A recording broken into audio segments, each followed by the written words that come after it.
Trust in the Lord, and do good. So shalt thou dwell in the land.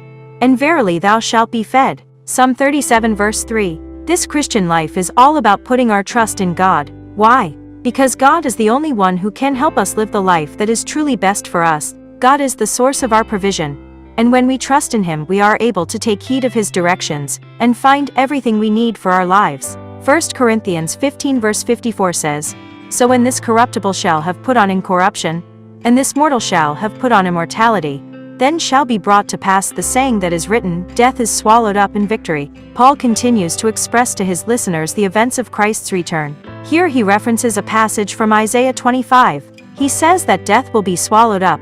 What an appropriate end for death. Death swallows up all its victims. People waste away in the throes of cancer and disease as death just consumes them. To know that one day, death itself will be swallowed up brings hope to the believer. In the glorious world Paul talks about, the power of the grave will be no more. Death will take no more loved ones. We won't have to watch anyone else we love to die. God will wipe away the tears we've shed over what death has stolen from us, and put an end to death once and for all. Devotion topic is new wine. Once we have accepted Christ as our Savior, are we hanging on to our old ways, old wineskins, while trying to fit Jesus into it? If so, it just doesn't work.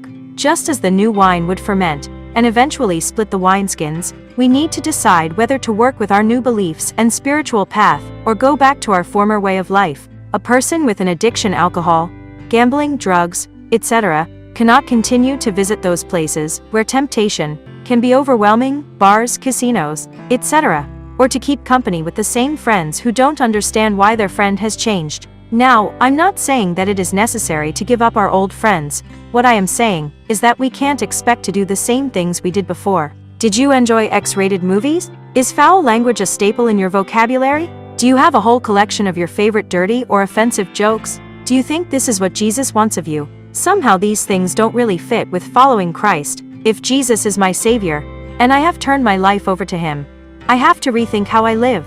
May all of us work to place this new wine into new wineskins, and so have our lives give testimony to our. If you enjoy this video, please like and comment telling us that you enjoy it.